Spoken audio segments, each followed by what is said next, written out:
Hi friends, आप सभी का स्वागत है हमारे YouTube channel study with R K Ray में। तो आज हम लोग देखेंगे जो 50 नंबर का एमसीक्यू सीरीज हम लोग कर रहे थे। 50 number history, 50 number geography daily basis पे, ठीक है ना। तो उसी में आज हम नेक्स्ट सब्जेक्ट को देखेंगे, ज्योग्राफी का, ठीक है ना। नेक्स्ट सब्जेक्ट जो हमारा होगा ज्योग्राफी। तो ज्योग्राफी ये आपको हम लोग जो करवा रहे हैं अभी एनसीईआरटी सार करवा रहे हैं। जो आप एनसीईआरटी पढ़ते हैं क्लास 6 to 12 तक एनसीईआरटी उसको इसमें दिया हुआ है, ठीक है। तो जो भी इम्पोर्टेंट है ये एग्जाम पॉइंट ऑफ व्यू से बहुत ही महत्वपूर्ण क्वेश्चन है। इससे कई बार क्वेश्चन पूछा भी जा चुका है और एग्जाम में से कई क्वेश्चन बनता भी है।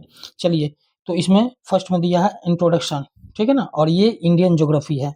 ये क्या है? ये इंडियन ज्योग्राफी है, ठीक है। इंडियन ज्योग्राफी फिर अभी बारी बारी से हम करेंगे, उसके बाद फिर हम वर्ल्ड ज्योग्राफी करेंगे। इस तरह से हम लोग बारी बारी से करते चलेंगे। चलिए, तो ये दिया है।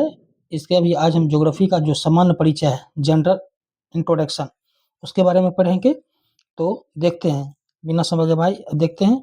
और अगर हमारे चैनल पर आप नए हैं तो हमारे चैनल को सब्सक्राइब कर लीजिएगा। क्लास अच्छा लग रहा है तो लाइक कर दीजिएगा और प्यारा प्यारा कमेंट कर दीजिएगा। और कहीं अगर कुछ सुधार की ज़रूरत है तो आप हमें सजेस्ट भी कर सकते हैं, ठीक है। आपका मोस्ट वेलकम है।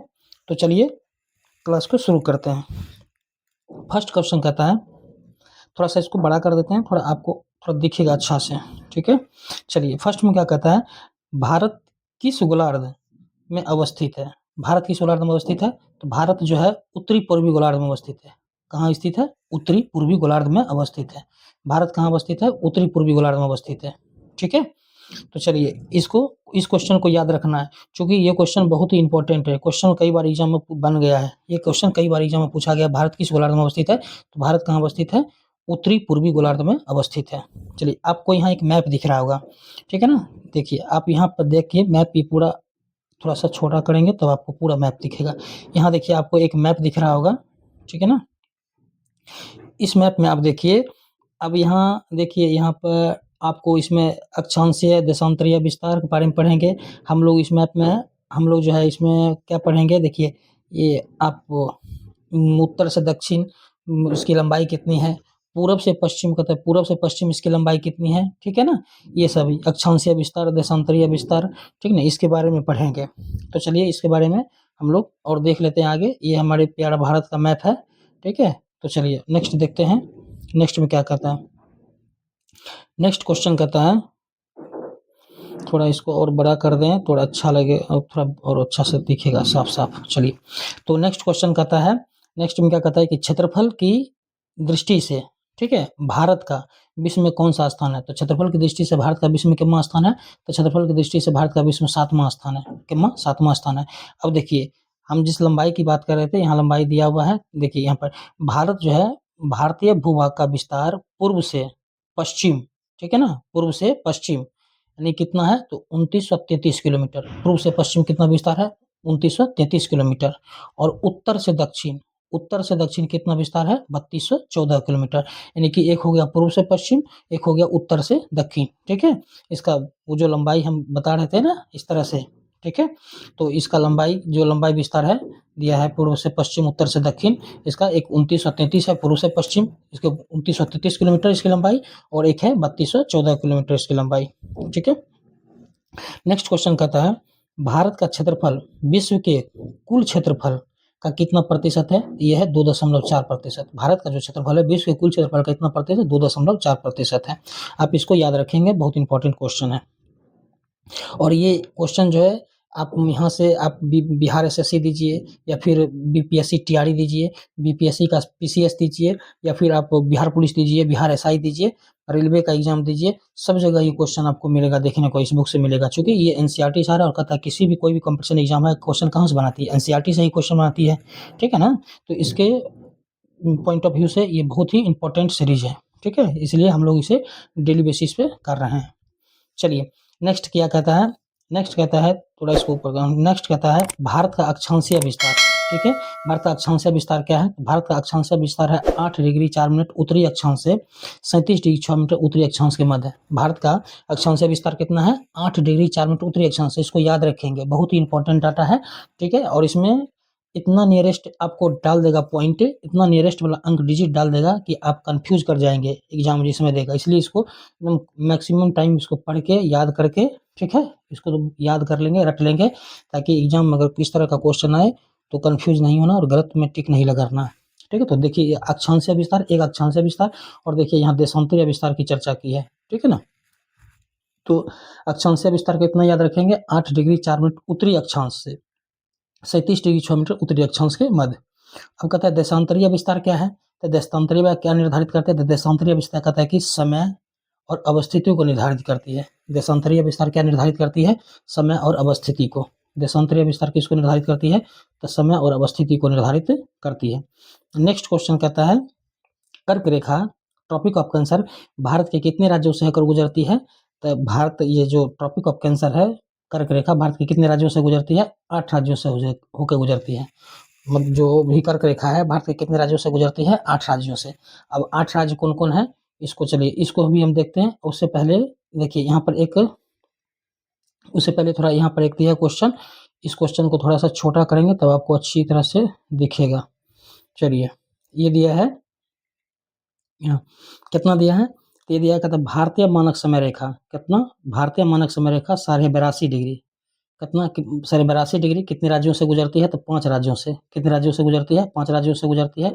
और ये 5 राज्य कौन कौन है, ये 5 राज्य हो गया उत्तर प्रदेश हो गया आपको, मध्य प्रदेश हो गया, छत्तीसगढ़ हो गया, उड़ीसा हो गया और आंध्र प्रदेश है।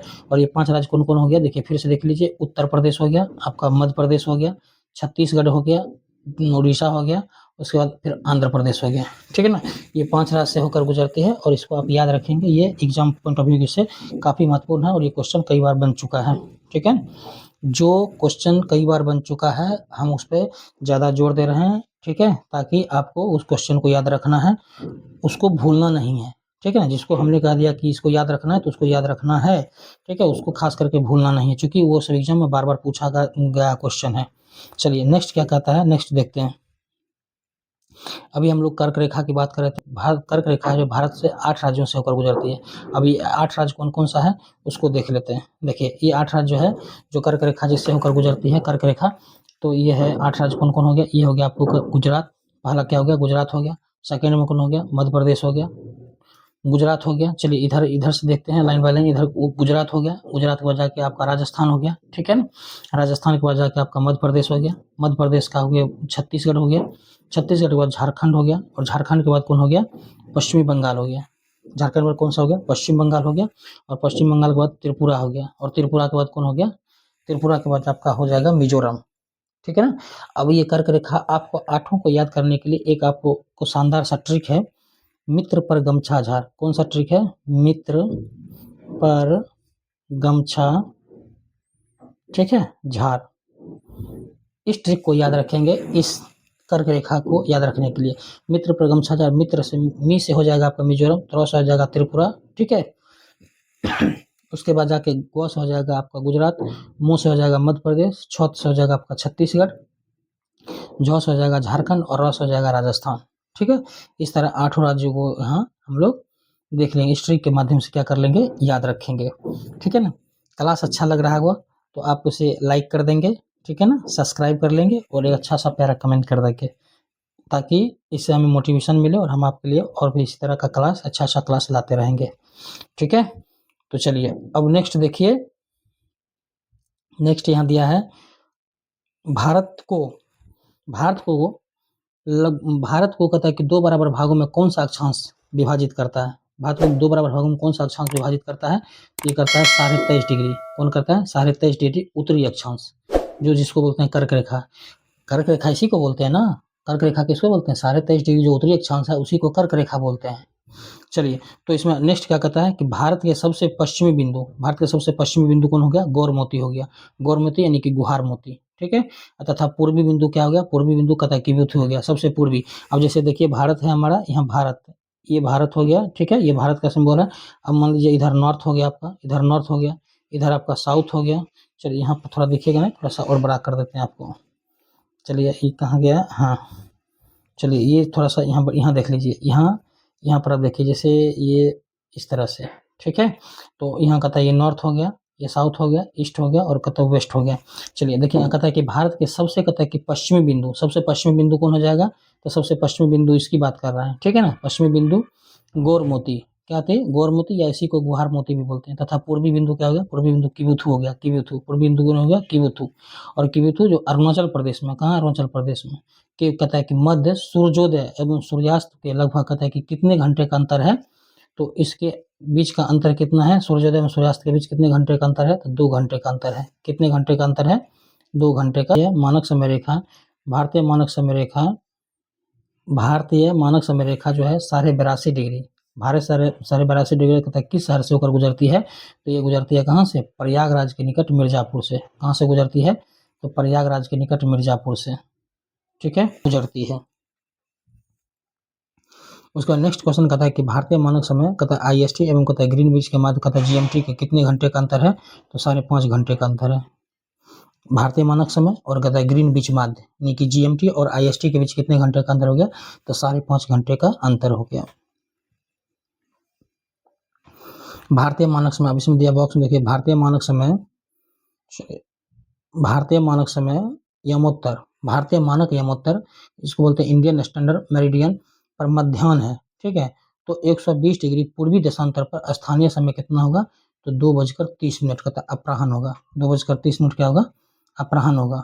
नेक्स्ट क्वेश्चन कहता है भारत का सुदूर्थ, भारत का जो सुदूर्थ दक्षिणतम बिंदु, ठीक है ना, दक्षिणतम बिंदु कौन है, तो भारत का सुदूर्थ दक्षिणतम बिंदु बात कर रहा है, तो इसे जो ऐसे करके दिया है ऊपर, ठीक है ना, ये नीचे, ठीक है, ये इसकी बात कर रहा है नीचे, ठीक है। इंदिरा पॉइंट के ग्रेट निकोबार द्वीप, सॉरी कहाँ, हाँ, भारत का दक्षिणतम सुदूर दक्षिणतम बिंदु कौन सा है, इंदिरा पॉइंट है। कौन सा, इंदिरा पॉइंट है। और इसके बाद नेक्स्ट दिया है इंदिरा पॉइंट, इंदिरा पॉइंट कहता है ग्रेट निकोबार द्वीप, इंदिरा पॉइंट ग्रेट निकोबार द्वीप पर स्थित है। इंदिरा पॉइंट कहाँ अवस्थित है, तो ग्रेट निकोबार द्वीप पर अवस्थित है। भारत का एकमात्र, नेक्स्ट ये था, भारत का एकमात्र जिला कौन सा है जिसकी सीमा 4 राज्यों से स्पर्श करती है, तो ये सोनभद्र है।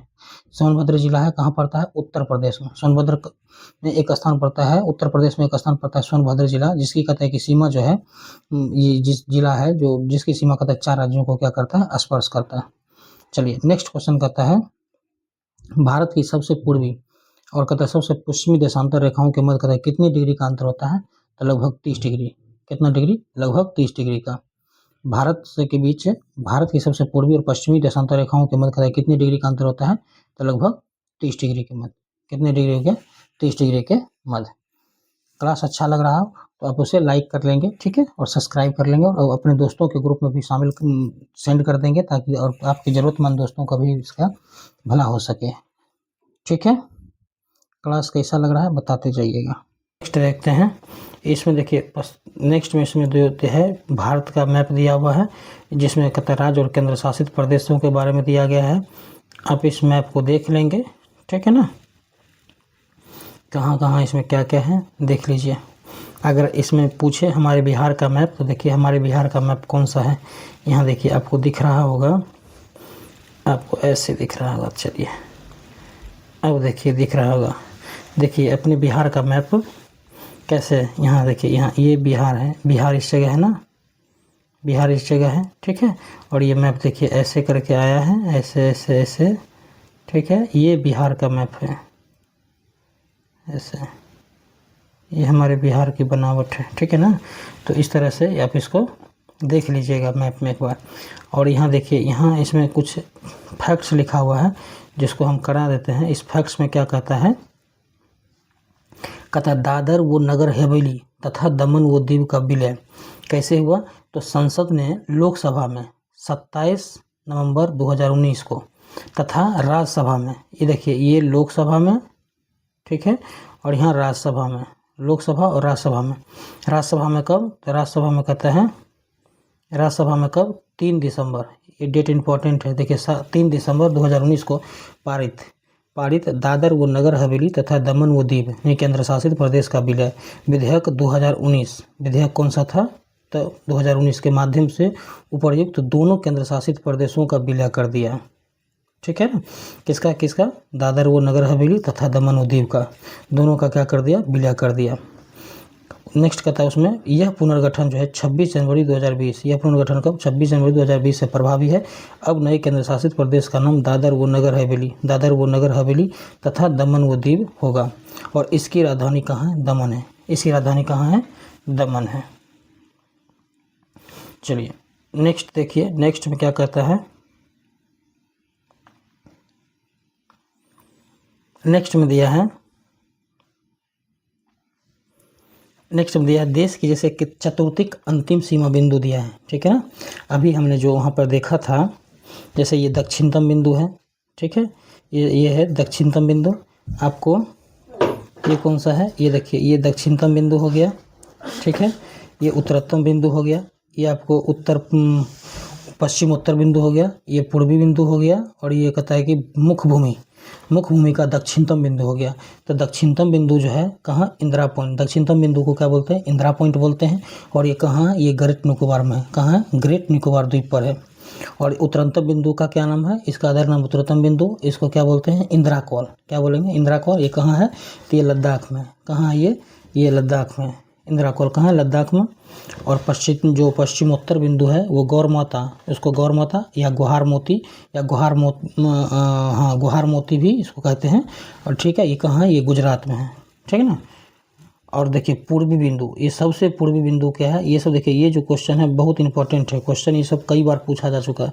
पूर्वोत्तर बिंदु क्या है? इसको किबुथु बोलते हैं। पूर्वोत्तर बिंदु को किबुथु, अरुणाचल प्रदेश में। कहाँ पड़ता है? अरुणाचल प्रदेश। और मुख्य भूमि का दक्षिणतम बिंदु जो है वो कन्याकुमारी है।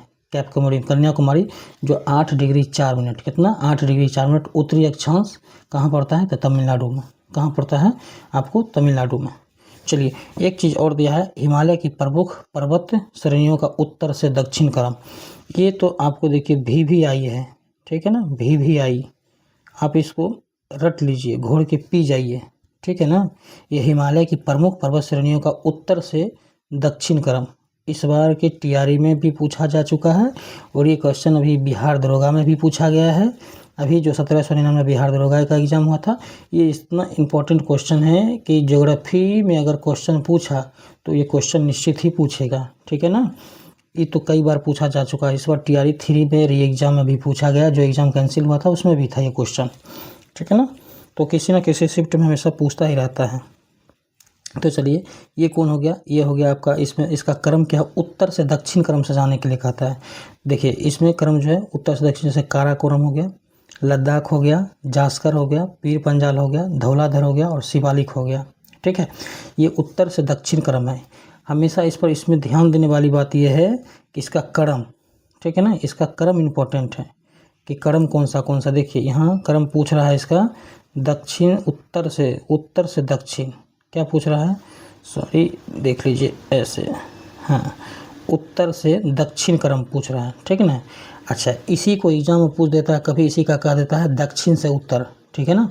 और जब दक्षिण से उत्तर पूछे तब हमें उल्टा क्रम में सजाना है इसको, ऐसे इधर से चलेंगे, इधर से एरो जैसे हम किया ना, ऐसे इधर से, मतलब जैसे पहले शिवालिक, धौलाधर, पीर पंजाल, जास्कर, लद्दाख, काराकोरम, ऐसे होगा। और जब उत्तर से दक्षिण क्रम पूछे, ठीक है ना, जब उत्तर से दक्षिण क्रम पूछे तब ऐसे चलना है। काराकोरम हो गया, लद्दाख हो गया, जास्कर हो गया, पीर पंजाल हो गया, धौलाधर हो गया और शिवालिक हो गया, ठीक है। ये एकदम क्रम को याद रखना है। चलिए हमने एक चीज़ यहाँ पर नोट करके रखा है, 7 सिस्टर के बारे में। आपको 7 सिस्टर के बारे में आपको जानकारी है तो बहुत अच्छी बात है, नहीं है तो चलिए हम देखते हैं हम लोग 7 सिस्टर के बारे में क्या कहता है। यहाँ चलिए 7 सिस्टर देखिए दिया है। 7 सिस्टर में क्या दिया है? पूर्वोत्तर की 7 बहनों। 7 सिस्टर क्या है? 7 सिस्टर में 7 बहनों, ठीक है ना। 7 सिस्टर राज, पूर्वोत्तर का जो 7 सिस्टर राज है कौन कौन है? ये एग्जाम में क्वेश्चन बन चुका है कई बार। ये कौन कौन है? देखिए, ये अरुणाचल प्रदेश हो गया, नागालैंड हो गया, मणिपुर हो गया, मिजोरम हो गया, त्रिपुरा हो गया, मेघालय हो गया और असम हो गया, ठीक है ना। ये जो है 7 सिस्टर राज्य है पूर्वोत्तर का। कौन कौन? अरुणाचल प्रदेश, नागालैंड, मणिपुर, मिजोरम, त्रिपुरा, मेघालय और असम, ठीक है। इसको याद रखेंगे। चलिए अब हम नेक्स्ट देखते हैं। नेक्स्ट कहता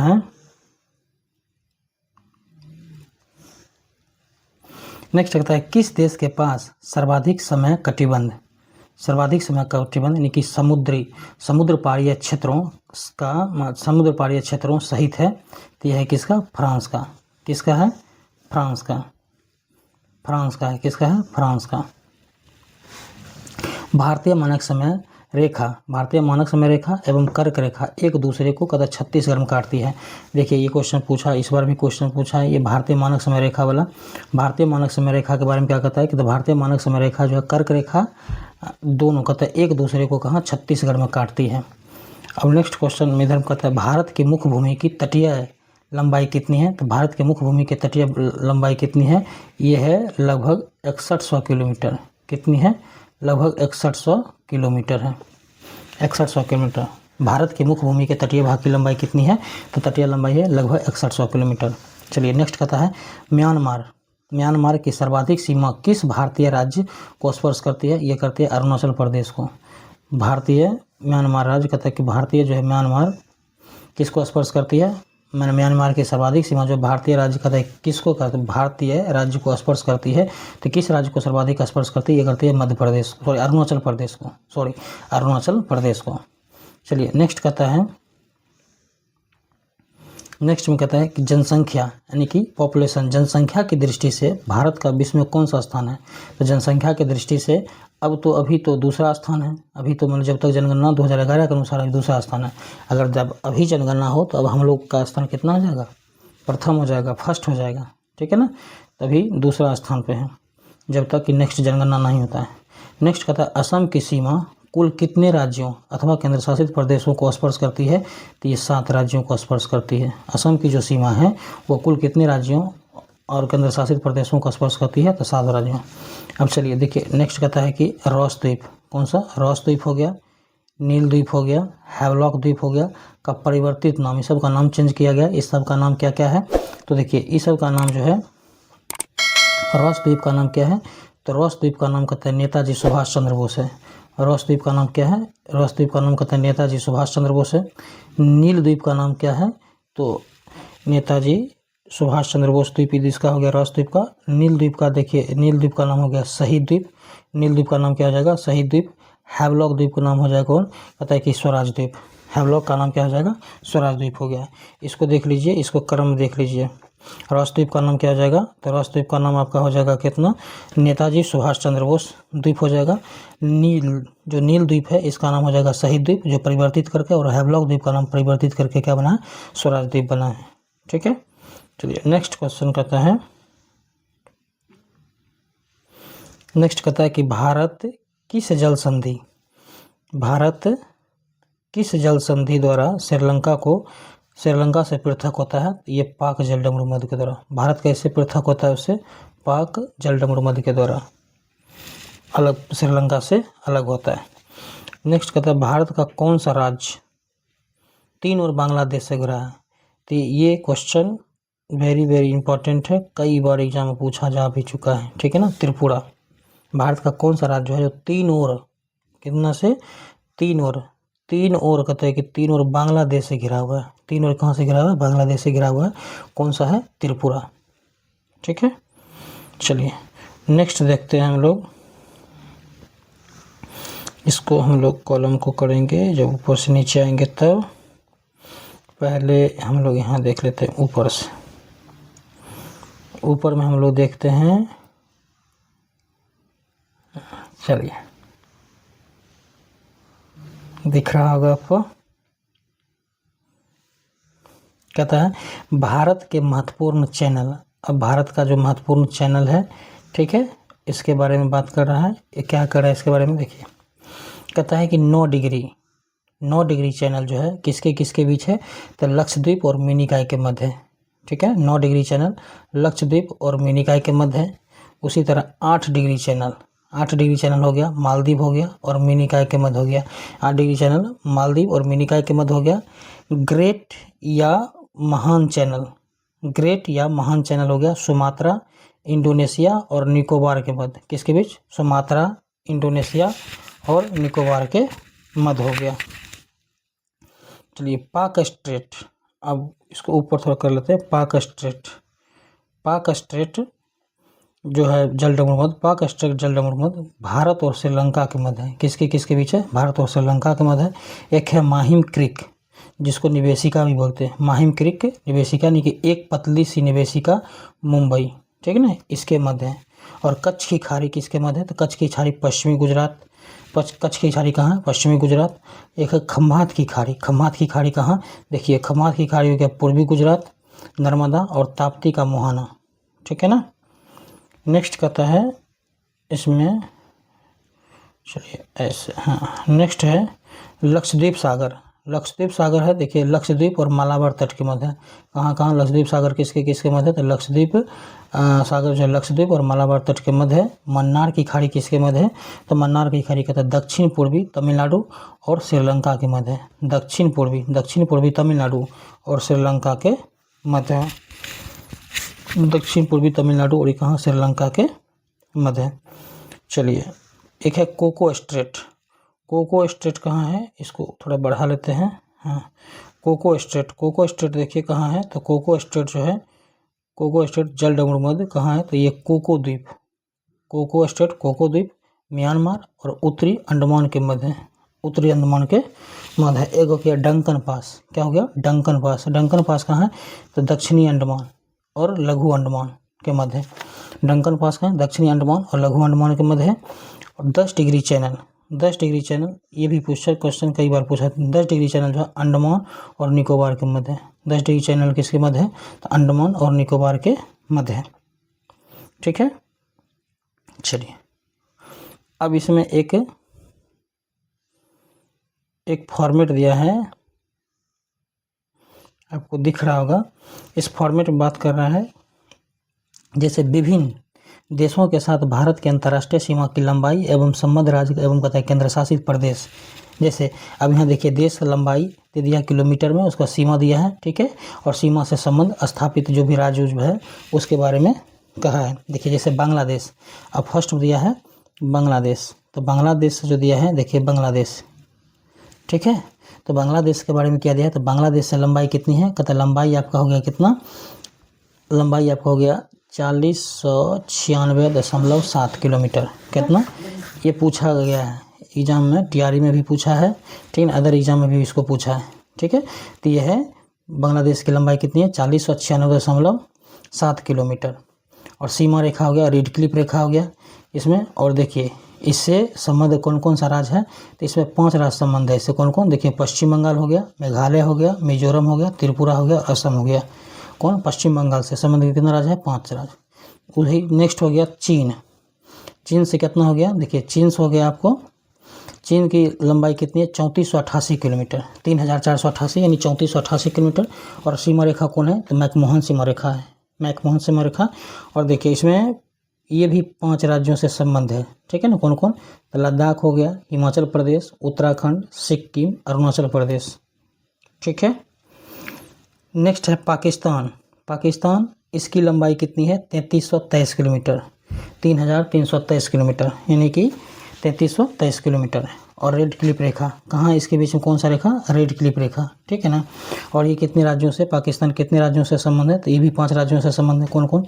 गुजरात हो गया, राजस्थान हो गया, पंजाब हो गया, जम्मू कश्मीर, लद्दाख, ठीक है। ये 5 राज्यों से संलग्न है।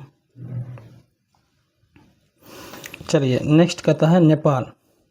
अब नेपाल के बारे में कह रहा है, तो नेपाल देखिए, नेपाल जो 1751 किलोमीटर, कितना? 1751 किलोमीटर, ठीक है ना। ये भी 5 राज्यों से संबंध है। कौन कौन? जैसे उत्तर प्रदेश हो गया, ये देखिए बिहार से, पश्चिम बंगाल, सिक्किम और उत्तराखंड से, ये 5 राज्यों से संबंध है। फिर म्यांमार आता है। म्यांमार की लंबाई कितनी है? 1643 किलोमीटर यानी 1643 किलोमीटर। और ये कितने राज्यों से लगी हुई है? 4 राज्यों से। अरुणाचल प्रदेश हो गया, नागालैंड हो गया, मिजोरम हो गया और मणिपुर हो गया, ठीक है ना, मणिपुर हो गया। और नेक्स्ट कहता है भूटान। नेक्स्ट क्या कहता है? भूटान। भूटान से देखिए इसकी लंबाई कितनी है? 699 किलोमीटर। कितनी है? 699 किलोमीटर है। इससे 4 देश संबंध लगती है। इससे कौन कौन? 4 देश कौन कौन लगता है? जैसे पश्चिम बंगाल हो गया, आपको सिक्किम हो गया, अरुणाचल प्रदेश हो गया और असम हो गया, ठीक है। ये 4 राज्य लगती है इससे, पश्चिम बंगाल, सिक्किम, अरुणाचल प्रदेश और असम। नेक्स्ट है अफगानिस्तान, अफगानिस्तान से कितना, अफगानिस्तान की लंबाई कितनी है 106 किलोमीटर, पाकिस्तान की अफगानिस्तान की 106 किलोमीटर। और ये ड्रोन रेखा, इसके बीच कौन सा रेखा है, तो ये मैंने अफगानिस्तान पाकिस्तान है। देखिए इसी तरह से ये अफगानिस्तान को देख, ये नहीं अफगानिस्तान देख लिया, पाकिस्तान देख लिया, अफगानिस्तान है। ड्रोन रेखा जो लद्दाख कहता है कि एक, ठीक है ना, इससे एक राज्य लगती है। कौन कौन, एक देश से संबंध रखता है, कौन कौन, एक लद्दाख है। किससे रखता है संबंध, ये लद्दाख से। इस तरह से टोटल देखिए कुल लंबाई 15,000 का 106.7 किलोमीटर इसकी टोटल लंबाई हो गई, ठीक है ना। तो ये क्वेश्चन जो है ये बॉक्स वाला आपको, ये बॉक्स ये भी आई है। चलिए एकदम ये भी आई है, इसको हम लिख देते हैं, ठीक है, इसको ये भी आई है, ठीक है। आप इसे रट लेंगे वो भी अच्छी तरह से, ठीक है ना। इससे एग्जाम में क्वेश्चन कई बार बना है। तो आपको मेरा क्लास कैसा लग रहा है, ठीक है ना, कमेंट करके ज़रूर बताइएगा।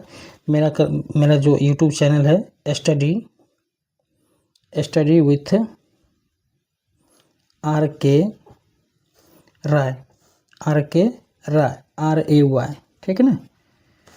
अगर आप हमारे चैनल पर नए हैं, ठीक है, तो आप चैनल को सब्सक्राइब कर लीजिएगा और एक प्यारा प्यारा कमेंट कर दीजिएगा, ठीक है ना, ताकि हमें भी मोटिवेशन मिले और हम आपके लिए इसी तरह क्लास लाते रहेंगे। चलिए नेक्स्ट देखते हैं, मैकमोहन रेखा। अब ये मैकमोहन रेखा के बारे में थोड़ा इसको बड़ा कर देते हैं, तब आपको दिखेगा अच्छी तरह से। देखिए मैकमोहन रेखा के बारे में क्या कहता है, अंग्रेजों के शासन के दौरान भारत व चीन के मध्य उत्तर पूर्व में यह सीमा रेखा 27 अप्रैल 1914 कब 27 अप्रैल 1914 को निर्धारित की गई थी, ठीक है, जिसे मैकमोहन रेखा कहा गया। जिसको क्या कहा गया, मैकमोहन रेखा का क्या, इसका नामकरण सर हेनरी मैकमोहन ने, किसने, तो सर हेनरी मैकमोहन के नाम पर किया गया है। वर्ष 1914 में हुए शिमला समझौता, कौन सा समझौता, शिमला समझौता में इसे दोनों देशों ने सीमा रेखा के रूप में स्वीकार किया था। दोनों देशों ने कैसे स्वीकार किया था, तो सीमा रेखा के रूप में स्वीकार किया था। ये तो दिया है आपको मैकमोहन रेखा के बारे में, किसके बारे में दिया है, मैकमोहन रेखा के बारे में। चलिए नेक्स्ट देखते हैं, इसमें और कौन रेखा दिया है, एक दिया है रेड क्लिफ रेखा। कौन सा रेखा, रेड क्लिफ रेखा। रेड क्लिफ रेखा के बारे में क्या कहता है, तो रेड क्लिफ रेखा के बारे में कहता है कि विभाजन के पश्चात, ठीक है, 17 अगस्त 1947 को भारत व पाकिस्तान के मध्य निर्धारित की गई सीमा जो है रेड क्लिफ रेखा के नाम से जानी जाती है। और इस रेखा का निर्धारण बॉर्डर कमीशन द्वारा किया गया था। इस कमीशन के अध्यक्ष सर सिरिल रेडक्लिफ थे। इन्हीं के नाम पर इस सीमा का नाम रेडक्लिफ रेखा, इन्हीं के नाम पर, ऊपर कर देते थोड़ा सा अच्छा लगे, इन्हीं के नाम पर इस सीमा रेखा का नाम रेडक्लिफ रेखा रखा गया, ठीक है ना। तो ये देख लिए, एक है मैकमोहन रेखा और एक है रेडक्लिफ रेखा। ये दोनों को याद रखेंगे, ठीक है ना। दोनों एग्जाम पॉइंट ऑफ व्यू से बहुत महत्वपूर्ण है और कई बार मैकमोहन रेखा रेडक्लिफ रेखा के बारे में कई बार क्वेश्चन पूछा जा चुका है।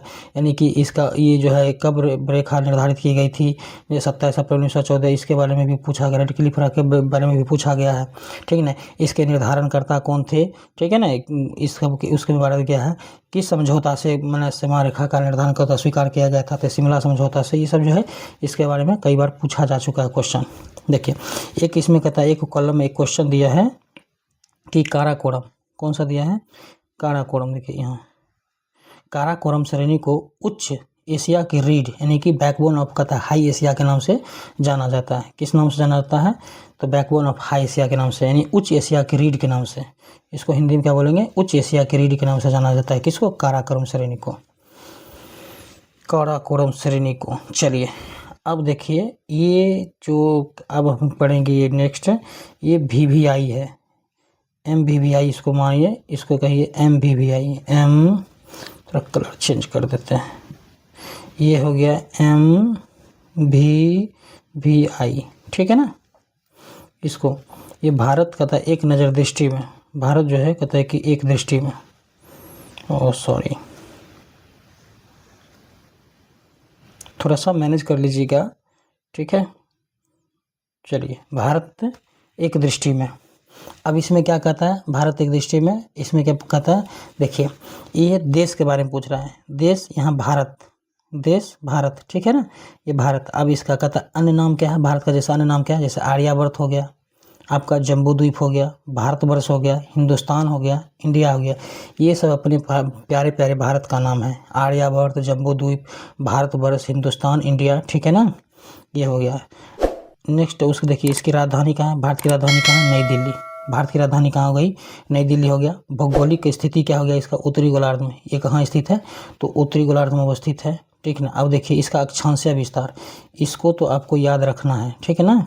ये अक्षांशीय विस्तार, इसको आपको इसको याद रखना है, एकदम वेरी वेरी इंपॉर्टेंट है। चलिए इसका हम रेड कलर कर लेते हैं। चलिए इसको पहले ख़त्म करके पूरा इसका रेड कलर ले लेते हैं, थोड़ा सा ऊपर कर लेते हैं इसको, हाँ। अब देखिए इसमें रेड कलर हम ले लेते हैं, रेड कलर कर लेते हैं कलर। चलिए रेड कलर में अब देखिए हो गया। अब इसको हम मार्क करेंगे, ये अक्षांशीय विस्तार, कौन सा, अक्षांशीय विस्तार, ठीक है ना। ये एकदम वेरी वेरी इंपॉर्टेंट है, कौन है, वेरी वेरी इंपॉर्टेंट है। अक्षांशीय विस्तार कितना है, तो 8 डिग्री 4 मिनट उत्तरी अक्षांश से 37 डिग्री 6 मिनट उत्तरी अक्षांश, ये अक्षांशीय विस्तार है। बहुत एक अक्षांशीय विस्तार होता है, एक देशांतरीय विस्तार होता है, इसमें कंफ्यूज नहीं करना है। जब अक्षांशीय विस्तार की बात करें तो 8 डिग्री 4 मिनट से, कितना से, 8 डिग्री 4 मिनट से उत्तरी अक्षांश से 37 डिग्री 6 मिनट उत्तरी अक्षांश के बीच, ठीक है। और एक होता है देशांतरीय विस्तार, एक क्या है, एक होता है देशांतरीय विस्तार। देशांतरीय विस्तार कितना है, तो देशांतरीय विस्तार है आपका कहता है 68 डिग्री 60 मिनट पूर्व से, 68 डिग्री 7 मिनट पूर्व से पूर्वी देशांतर से 97 डिग्री 25 मिनट पूर्वी देशांतर, ठीक है ना। ये आपको देशांतरीय विस्तार हो गया। देखिए अक्षांशीय विस्तार की जब बात करें तो 8 डिग्री 4 मिनट उत्तरी अक्षांश से 37 डिग्री 6 मिनट उत्तरी अक्षांश, और जब देशांतरीय विस्तार की बात करें तो 68 डिग्री 7 मिनट पूर्व से 97 डिग्री 25 मिनट पूर्वी देशांतर के बीच। ज्यामितीय आकार, अब इसका ज्यामितीय आकार के बारे में पूछे तो ज्यामितीय आकार कितना है इसका, इसका ज्यामितीय आकार कैसा है, चतुष्कोणीय है। ये कैसा है, कैसा दिखता है, चतुष्कोणीय है इसका। अब यहाँ मानक समय की बात कर रहा है, तो मानक समय के बारे में क्या बोल रहा है, देखिए थोड़ा सा इसको बड़ा कर देते हैं, जूम कर दें, थोड़ा आपको अच्छा दिखेगा। मानक समय के बारे में क्या कहता है, तो मानक समय के बारे में बोलता है, मानक समय के बारे में कहा है ये, चलिए ठीक है। ये कहता है कि 82.5 डिग्री पूर्वी देशांतर, प्रयागराज के समीप मिर्ज़ापुर का समय ग्रीनविच माध्य समय से 5.5 घंटा 30 मिनट आगे है, 5.5 घंटा क्या है, आगे है। और 82.5 डिग्री पूर्वी देशांतर भारत के 5 राज्यों, 82.5 डिग्री जो पूर्वी देशांतर है, ठीक है ना, ये भारत के कितने राज्यों, तो भारत के 5 राज्यों से, हमने अभी पीछे में भी देखा था, तो 5 राज्यों से गुजरती है, 5 राज्यों से होकर गुजरती है। 5 राज्य कौन कौन है, देखिए ये 5 राज्य याद रखना, उत्तर प्रदेश, मध्य प्रदेश, छत्तीसगढ़, उड़ीसा एवं आंध्र प्रदेश। कौन कौन सा है, उत्तर प्रदेश, मध्य प्रदेश, छत्तीसगढ़, उड़ीसा और आंध्र प्रदेश से होकर गुजरती है। अब इसके कहता है कि भौगोलिक विस्तार के बारे में दिया, तो भौगोलिक विस्तार के बारे में दिया क्या, तो उत्तर से दक्षिण इसकी लंबाई कितनी है, उत्तर से दक्षिण 3214 किलोमीटर, ठीक है ना। देखिए उत्तर से दक्षिण, यहाँ उत्तर से दक्षिण और कहता है पूर्व से पश्चिम, ठीक है ना। तो इसके बारे में बात कर रहा है, इसके बारे में, ठीक है, उत्तर दक्षिण और पूर्व पश्चिम के बारे में पूछ रहा है। तो ये कहता है कि उत्तर से दक्षिण इसकी कितनी लंबाई है, तो 3214 किलोमीटर, और चौड़ाई कितनी है इसकी, पूर्व से पश्चिम चौड़ाई कितनी है, तो 2933 किलोमीटर, ठीक है ना। ये वेरी वेरी इंपॉर्टेंट, ठीक है, आप इसको याद रखेंगे, इसको याद रखेंगे। इस यहाँ देखिए इतना से ये कदम यहाँ से, ठीक है ना, यहाँ हो गया ये आपको, और यहाँ देखिए चौड़ाई, ठीक है ना, जब चौड़ाई पूछे तब ये एकदम ये वेरी वेरी इंपॉर्टेंट है, इसको याद रखेंगे। चलिए नेक्स्ट कहता है, तो इसको और जूम करके आगे बढ़ा लेते हैं। चलिए नेक्स्ट कहता है स्थलीय सीमा। अब स्थलीय सीमा के बारे में पूछ रहा है, स्थलीय सीमा की लंबाई के बारे में कितना है, 15,200 किलोमीटर। स्थलीय सीमा की लंबाई कितनी है, 15,200 किलोमीटर। एक होता है जलीय सीमा, देखिए ये जो था ये स्थलीय सीमा था, ठीक है ना, ये स्थलीय सीमा है। और ये देखिए सॉरी ये जलीय सीमा है और देखिए ये स्थलीय सीमा है। क्या है? स्थलीय सीमा। स्थलीय सीमा अलग हो गया और जलीय सीमा अलग हो गया। यहाँ क्वेश्चन पर जब ध्यान देना, जब एग्जाम में क्वेश्चन अगर आ जाए तो वहाँ पर ध्यान से सोचना है कि स्थलीय सीमा कह रहा है या जलीय सीमा कह रहा है। ठीक है ना? अगर स्थलीय सीमा कहेगा तो 15,200 किलोमीटर इसकी लंबाई, और जब जलीय सीमा की बात करेगा तो जलीय सीमा 7516.6 किलोमीटर इसकी लंबाई है जलीय सीमा की। ठीक है? और प्रादेशिक जल सीमा कितना है? तो प्रादेशिक जल सीमा जो है समुद्र तट से 12 समुद्री मील तक है। प्रादेशिक जल सीमा कितना है? तो समुद्र तट से 12 समुद्री मील तक है। ठीक है?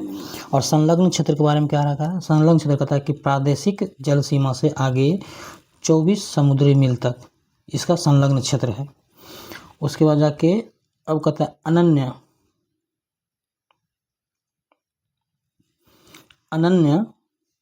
क्षेत्र के बारे में कहता है, सॉरी संलग्न क्षेत्र के बारे में तो ये हो गया। हाँ, अनन्य आर्थिक क्षेत्र के बारे में पूछ रहा है। अनन्य आर्थिक क्षेत्र के बारे में कहता है ये जैसे संलग्न क्षेत्र, कहाँ से? संलग्न क्षेत्र से आगे कहता है कि 200 समुद्री मील। कितना? 200 समुद्री मील। संलग्न क्षेत्र से आगे 200 समुद्री मील तक ये अनन्य आर्थिक क्षेत्र है इसका। ठीक है? इसकी जलवायु कैसी है? अब कहता है मानसूनी। देखिए भारत की जलवायु कैसी है?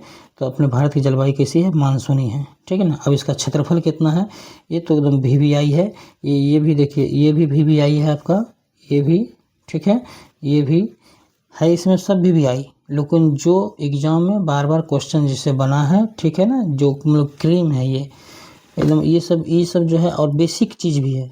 ठीक है? बेसिक चीज़ को तुम याद रखना कंपलसरी है। आप इसको याद रखेंगे ही रखेंगे। ठीक है ना? और बहुत लोग को देखिए क्रम में नहीं याद रहता है ये, देखिए, और कितना आसान है, एकदम आसानी से तो याद रखना है। 32,87,263 वर्ग किलोमीटर। ठीक है ना? एकदम सिंपल सा है। चलिए अब यहाँ नेक्स्ट कहता है विश्व के कुल क्षेत्रफल का प्रतिशत कितना है? तो विश्व के कुल क्षेत्रफल का प्रतिशत कितना है? 2.4% है। कितना है? 2.4%। चलिए नेक्स्ट क्या कहता है? नेक्स्ट में कहता है क्षेत्रफल की दृष्टि से विश्व में स्थान कौन सा है? क्षेत्रफल की दृष्टि से विश्व में भारत का कितना स्थान है? तो क्षेत्रफल की दृष्टि से विश्व का भारत में 7वां स्थान है। ठीक है? और अब देखिए कुल जनसंख्या कितनी है? देखिए यहाँ कुल जनसंख्या की आपको बात करें तो कुल जनसंख्या कितना कहता है? देखिए यहाँ कहता है इकाई, दहाई, सैकड़ा, हजार, 10,000, लाख, 10 लाख, करोड़, 10 करोड़। ठीक है ना? अरब, 1 अरब 21 करोड़ 8,54,977। ठीक है ना? इतनी इसकी कुल जनसंख्या है। और विश्व की कुल जनसंख्या का ये कितना परसेंट है? तो 17.5% है। विश्व की कुल जनसंख्या का ये 17.5% है। और जनसंख्या की दृष्टि से विश्व में स्थान क्या है? इसका दूसरा स्थान है। प्रथम स्थान पर कौन है? चीन। ठीक है ना? इस बार जब जनगणना होगी तो प्रथम स्थान पर कौन रहेगा? भारत। ठीक है? ये जनसंख्या की दृष्टि से अभी तो 2011 के हिसाब से द्वितीय स्थान पर ही है। ठीक है ना? जब जनगणना हो जाएगी तो लगभग हम लोग प्रथम स्थान पर ही आएंगे। अच्छा, ये सब तो इतना पूछता है। अब देखिए पुरुष जनसंख्या जो इसमें दिया है कॉलम में, पुरुष जनसंख्या, महिला जनसंख्या, ये उतना पूछता नहीं है। ठीक है? लेकिन अगर इसमें दिया है तो थोड़ा हमको देख लेना है। एग्जैक्ट डाटा नहीं पूछता है इसका कि टोटल कितना डाटा है। ठीक है ना? लेकिन फिर भी हम लोग जो है अगर इसमें दिया है तो हम लोग देख लेंगे। इसमें दिया है इकाई, दहाई, सैकड़ा, हजार, 10,000, लाख, 10 लाख, करोड़, 10 करोड़। ठीक है ना? यानी कि 62 करोड़ 32,70,258 ये पुरुष जनसंख्या है। ठीक है? ये पुरुष जनसंख्या। उसी तरह महिला जनसंख्या कितना है? देखिए ये 58, ये इकाई, दहाई, सैकड़ा, हजार, 10,000, लाख, 10 लाख, करोड़, 10 करोड़, 58 करोड़। ठीक है ना? 75,84,719। ठीक है? ये महिला जनसंख्या। वही ग्रामीण जनसंख्या बात करें तो ग्रामीण जनसंख्या कितना है? तो 83.37 यानी कि 83.37 करोड़ है। जो परसेंटेज में पूछे तो परसेंट का 68.8% है। ये ग्रामीण जनसंख्या। वहीं शहरी जनसंख्या की बात करें तो शहरी जनसंख्या कितनी है? तो 37.71 करोड़, 71 करोड़ है। 37.71 करोड़ यानी कि 37.71 करोड़ है। और कितना देखिए परसेंटेज में कहे तो यही 31.16% है। कितना? 31.16% है।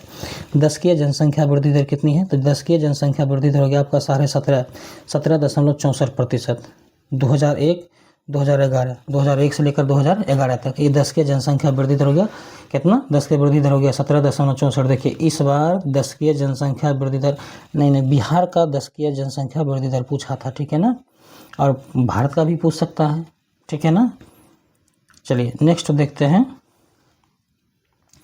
अब नेक्स्ट में लिंगानुपात की चर्चा की है। लिंगानुपात क्या है, तो इसमें लिंगानुपात देखिए, लिंगानुपात जो है 943 प्रति 1000 पुरुष पर, ठीक है ना, ये लिंगानुपात है। भारत का लिंगानुपात कितना है, 943 प्रति 1000 पुरुष पर है। और ये वेरी इंपॉर्टेंट क्वेश्चन है, ये कई बार एग्जाम में क्वेश्चन ये बन चुका है कई बार, ठीक है ना। तो VVI है ये क्वेश्चन। अब भाई ये देखिए यहाँ थोड़ा इसको ये मार्क कर लेते हैं, हाँ ये देखिए ये VVI है, ठीक है ना, इसको याद रखेंगे 943 प्रति 1000 पुरुषों पर। अब शिशु लिंगानुपात कितना है, देखिए ये भी VVI है, ये भी आपको VVI है, ठीक है। और ये जनसंख्या घनत्व, ठीक है ना, ये तो मोस्ट एकदम MVVI, इसको रखिए, ठीक है। तो जो शिशु लिंगानुपात है 918 प्रति 1000 पुरुष पर है शिशु लिंगानुपात। और देखिए एक है लिंगानुपात, एक है शिशु लिंगानुपात। जब आपको लिंगानुपात पूछे तो 943 प्रति 1000 पुरुषों पर, ठीक है, और जब शिशु लिंगानुपात पूछे तो 918 प्रति 1000 पुरुषों पर, ठीक है। ये हो गया आपको शिशु लिंगानुपात। और एक जनसंख्या घनत्व के बारे में दिया है, तो जनसंख्या घनत्व अगर पूछे तो जनसंख्या घनत्व जो है 382 व्यक्ति वर्ग किलोमीटर, ठीक है ना। चलिए इसको फिर से मार्क करते हैं, हाँ 382 व्यक्ति वर्ग किलोमीटर, 382 व्यक्ति वर्ग किलोमीटर है, व्यक्ति प्रति वर्ग किलोमीटर, ठीक है। ये और ये देखिए ये बेहद इम्पोर्टेंट है, जो जनसंख्या घनत्व के बारे में दिया है ये बेहद इम्पोर्टेंट है, इसको याद रखना है। चलिए नेक्स्ट देखते हैं और आगे क्या दिया है। क्लास अच्छा लग रहा है तो आप इसे सब्सक्राइब कर लीजिए, ठीक है ना, study with RK Ray channel को सब्सक्राइब कर लीजिए और अपने फ्रेंड्स ग्रुप में भी शेयर कीजिए ताकि ज़रूरतमंद लोगों तक ये क्लास पहुँचे, ठीक है। और ये TRE4 BPSC AEDO BSSC Bihar police में उसके बाद जाके और बिहार दरोगा जो भी एग्ज़ाम है UPPCS ये सब सारे एग्ज़ाम के लिए ये जो है MCQ कंपलसरी है, अनिवार्य है। और ये MCQ जो है NCERT से बना हुआ है, NCERT सार का, ठीक है। तो चलिए नेक्स्ट दिया है कुल साक्षरता कितना दिया है, साक्षरता दर देखिए ये पूछता है, ठीक है ना, कुल साक्षरता चाहे पुरुष साक्षरता महिला साक्षरता, ठीक है, ये पूछा है क्वेश्चन, बना है क्वेश्चन, BPSC ने इसको कई बार पूछा है। तो कुल साक्षरता की अगर बात करेगा तो कुल साक्षरता इसका 74.04% है, इसका कुल साक्षरता कितना है 74.04%। और पुरुष साक्षरता की बात करें तो पुरुष साक्षरता कितना है तो 82.14%, ये पुरुष साक्षरता दिया है। देखिए महिला साक्षरता कितना है तो 65.46% है, ये महिला साक्षरता है, इसको याद रखेंगे, ठीक है ना। इससे इस बार BPSC TRE री एग्ज़ाम में ये महिला साक्षरता दर का ही क्वेश्चन पूछा था, महिला साक्षरता दर ये या पुरुष साक्षरता दर से क्वेश्चन बना था, ठीक है ना। तो इसको याद रखेंगे आप, पॉइंट ऑफ व्यू से एग्जाम पॉइंट ऑफ व्यू से बहुत ही महत्वपूर्ण है ये। चलिए नेक्स्ट को हम देखते हैं। नेक्स्ट में कहता है अनुसूचित जाति जनसंख्या। अब अनुसूचित जाति जनसंख्या कितना कहता है, ये देखिए। अब अनुसूचित जनजाति जनसंख्या जो आप इसको इस डाटा को याद रखने की ज़रूरत नहीं है, लेकिन हाँ ये आप रख सकते हैं कुल जनसंख्या का कितना है 16.6% है, ठीक है ना। इतना पूछता नहीं है, अब परेशान करना रहेगा तो कुछ भी पूछ सकता है, ठीक है, लेकिन ये इतना डाटा कौन याद रखे, हाँ ये पूछता भी नहीं है, ठीक है। अच्छा इसमें पूछना है, इसमें इम्पोर्टेंट है तो ये लाइन है इम्पोर्टेंट, कौन सा मार्क थोड़ा चेंज करने दीजिए, हाँ देखिए इम्पोर्टेंट अगर है तो इसमें चलिए इसको हटा देते हैं। हाँ इसमें अगर इम्पोर्टेंट है तो यहाँ देखिए, यहाँ कुल जनसंख्या का कितना 16.6% ये है। वहीं जब इसमें बात करें अनुसूचित जनजाति जनसंख्या का, ठीक है, तो इसको नहीं देखना है। इसमें देखिए कुल जनसंख्या का 8.6% कितना है, कुल जनसंख्या का कितना है 8.6%, ठीक है।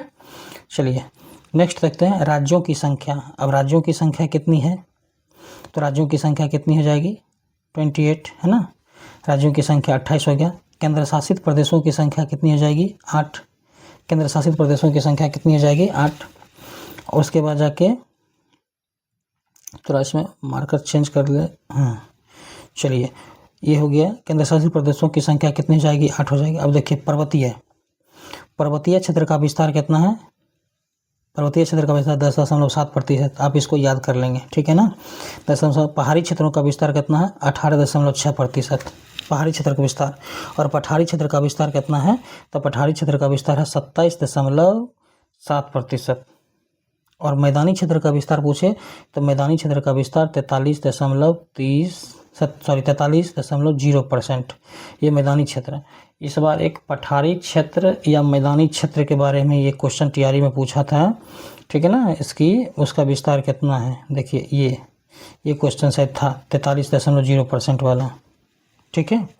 तो ये जो है देखिए बहुत ही इम्पोर्टेंट क्वेश्चन है, ये VVI है, ये सबको रट जाना है, ठीक है ना। ये सबको छोड़ना नहीं, सबको रट जाना है, एकदम एग्जाम के पॉइंट ऑफ व्यू से एकदम बेहद महत्वपूर्ण है। अगर टीआरई की बात करें तो टीआरई के लिए और ज़्यादा महत्वपूर्ण है। चलिए नेक्स्ट देखते हैं। नेक्स्ट दिया कर्क रेखा के बारे में।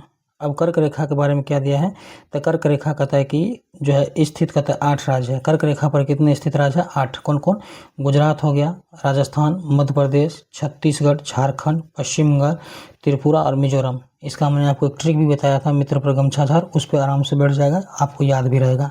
समय रेखा कितना हो जाएगा, IST पर स्थित समय रेखा कहता है 5 राज्यों से गुजरती है। कौन कौन हो गया, उत्तर प्रदेश हो गया, मध्य प्रदेश हो गया, छत्तीसगढ़ हो गया, उड़ीसा हो गया और आंध्र प्रदेश हो गया, ठीक है। ये 5 राज्यों से होकर गुजरती है समय रेखा। चलिए उसके बाद जाके नेक्स्ट कहता है अंतर्राष्ट्रीय सीमा से संलग्न राज्य या केंद्र शासित प्रदेश कितना है, तो टोटल 18 है। अंतर्राष्ट्रीय सीमा से संलग्न राज्य और या केंद्र शासित प्रदेश कितना है 18 है। अर्थात तेल शोधनशालाओं की संख्या कितनी है, तो 23 है। तेल शोधनशालाओं की संख्या कितनी है 23, ठीक है। अच्छा राष्ट्रीय राजमार्गों की संख्या कितनी है 970। राष्ट्रीय राजमार्गों की संख्या कितनी है, कब से कब तक था 31 दिसंबर से लेकर 2023 तक में कितना है 970। और बड़े बंदरगाहों की संख्या कितनी है, तो बड़े बंदरगाहों की संख्या कितना है 13 बड़े बंदरगाह। अब कहता है राष्ट्रीय पशु, भारत का जो राष्ट्रीय पशु कौन है, हो गया बाघ, ठीक है ना। और इसका वैज्ञानिक नाम कौन है, तो इसका वैज्ञानिक नाम है पैंथेरा टाइग्रिस, ठीक है, इसका वैज्ञानिक नाम हो गया। चलिए राष्ट्रीय में विरासत पशु कौन हो गया, राष्ट्रीय विरासत पशु हो गया आपका हाथी। राष्ट्रीय विरासत पशु कौन हो गया, हाथी हो गया। राष्ट्रीय पक्षी मोर हो गया, ठीक है ना। इस मोर का वैज्ञानिक नाम क्या दिया, पावो क्रिस्टेटस, ठीक है, क्रिस्टेटस, ये इसका वैज्ञानिक नाम हो गया। उसी तरह राष्ट्रीय वृक्ष कौन हो गया, बरगद, राष्ट्रीय वृक्ष हो गया आपका बरगद, ठीक है। और इसका वैज्ञानिक नाम क्या है, देखिए इसका वैज्ञानिक नाम है फाइकस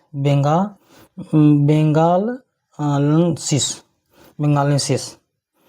राष्ट्रीय पुष्प कौन हो गया, राष्ट्रीय पुष्प हो गया आपका कमल, राष्ट्रीय पुष्प हो गया कमल। और इसका वैज्ञानिक नाम है निलंबो न्यूसीफेरा, इसका वैज्ञानिक नाम है। राष्ट्रीय चिन्ह की बात करें तो राष्ट्रीय चिन्ह कौन है, अशोक स्तंभ। हमारे भारत का जो है राष्ट्रीय चिन्ह कौन सा है, अशोक स्तंभ है। राष्ट्रीय चिन्ह की बात करें अशोक स्तंभ, ठीक है। राष्ट्रीय गान, ठीक है ना। एक बात देखिए राष्ट्रीय गान कौन हो जाएगा हमारा, राष्ट्रीय गान हमारा हो जाएगा जनगण मन। राष्ट्रीय गान कौन हो जाएगा, जनगण मन। और इसके रचयिता कौन है, तो इसके रचयिता रविन्द्रनाथ टैगोर है। कौन है, रविन्द्रनाथ टैगोर। और राष्ट्रीय गीत की बात करें, जब राष्ट्रीय गीत की बात करें तो राष्ट्रीय गीत हो जाएगा आपका वंदे मातरम। राष्ट्रीय गीत कौन सा हो जाएगा, वंदे मातरम। और इसके रचयिता कौन है, तो बंकिम चंद्र चटर्जी।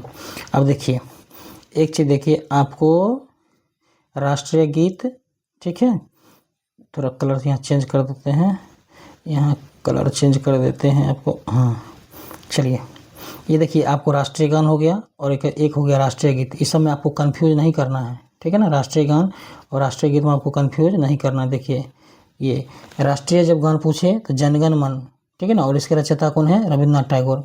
और जब राष्ट्रीय गीत पूछे तो राष्ट्रीय गीत वंदे मातरम और इसके रचयिता कौन है, बंकिम चंद्र चटर्जी, ठीक है। अब राजकीय भाषा के बारे में पूछे तो राजकीय भाषा क्या हो जाएगी, हिंदी। और इसका चलिए राष्ट्रीय भाषा कौन हो जाएगी, हिंदी। राष्ट्रीय लिपि क्या है, देवनागरी। हम लोगों की जो राष्ट्रीय लिपि है वो क्या है, देवनागरी है। चलिए नेक्स्ट कहता है, नेक्स्ट यहाँ कहता है राष्ट्रीय वाक्य क्या होगा, तो सत्यमेव जयते। राष्ट्रीय वाक्य सत्यमेव जयते। स्रोत क्या है इसका, मुंडकोपनिषद। ये सत्यमेव जयते कहाँ से लिया गया है, मुंडकोपनिषद से लिया गया है, ठीक है ना। राष्ट्रीय ध्वज कौन सा है, तो राष्ट्रीय ध्वज हो जाएगा तिरंगा। और राष्ट्रीय नदी कौन हो जाएगा, तो गंगा, ठीक है ना। और राष्ट्रीय जलीय जीव, राष्ट्रीय जलीय जीव कौन हो जाएगा, गंगा डॉल्फिन हो जाएगा, जो कहता है कि प्लेटिनिस्टा गैंगेटिका, ठीक है ना। ये राष्ट्रीय जलीय जीव हो गया गंगा डॉल्फिन। चलिए अब उसमें देखिए एक क्वेश्चन यहाँ बच रहा है, कौन सा, ये